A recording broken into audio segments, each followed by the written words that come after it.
it's difficult to do, and really you don't want to be in a J school unless you're really passionate about being a journalist. I mean, journalism's hard. Most of what you're doing all the time is overcoming people who don't want to talk to you. And the problems you face in the broadcast model are harder because you've got to persuade people to allow themselves to film you. If you want to be a journalist, if you want to be one of these people who finds things out and tells stories, and you want to be the first person in the world to know something, and you're running out and you just can't wait to tell people, well then you need to be a journalist, and you need not to worry about this kind of stuff. By the time they get to the documentary course, which is the capstone, the ones that get through are mostly have got the right stuff to take this on. Primarily what I teach is broadcast, either shooting on an elemental level or eventually towards the news capstones, the broadcast news capstones. Documentary is, a lot of people think of it as long-form journalism, and it is. It's a form of journalism. But the rules are different for the kinds of storytelling that is presented. I frequently ask the first level of students, why are you here and what are you hoping to get out of this class? And I have a lot of people who will say, I want to be an anchor. I worked for the BBC in England, and then when I came over here I worked mainly for PBS, for Nova and Frontline, mostly Frontline in the last sort of 15 years.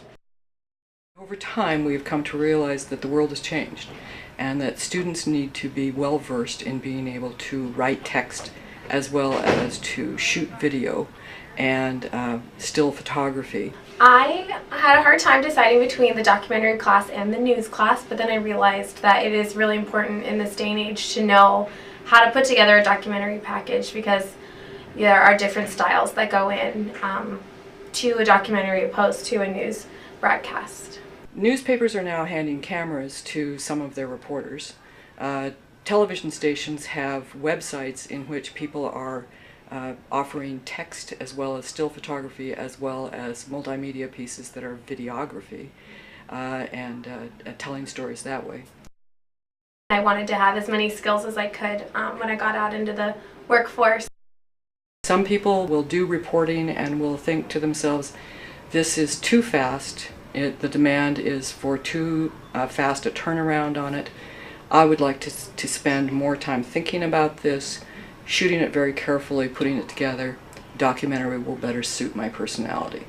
There are other people who are think that they're going to come in and do documentary and decide they do like the fast turnaround and the fact that towards the end of the day you're generally done with your day's assignment. A lot of time goes into the program, but at the end of the day you realize that you're actually having a lot of fun doing it. Yes, you're sitting there doing homework for hours, but it doesn't feel like homework. It's what you want to do with your life because you get that hands-on practical experience. 5, Joseph 4, 3, 2, 1. Take camera 3, cue time. Coming up on Ready, commercial. Many helping hands join together for one. You know, you learn how to tell a story visually, and that's great. That's your toolbox. That you have different things that you can do, and all of a sudden you just get more.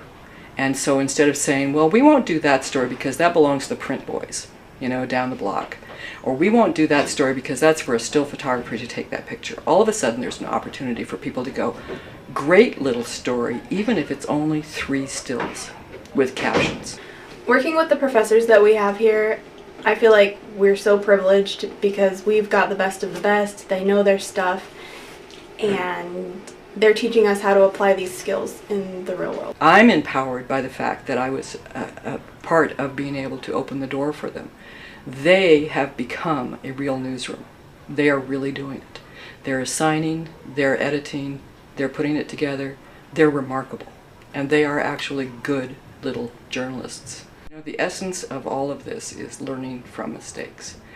Wisdom never comes from good results. Wisdom only comes from error and what you learn from it. It's always been hard to break into. It may be a little harder to break into now, and it may be harder to see the career path now. I mean, I don't think anyone could follow my career path, but they're going to have to come up with something else. But if that's what they want to do, they should do it. If they can't take risks when they're 20, 21, I mean, they don't deserve to be journalists.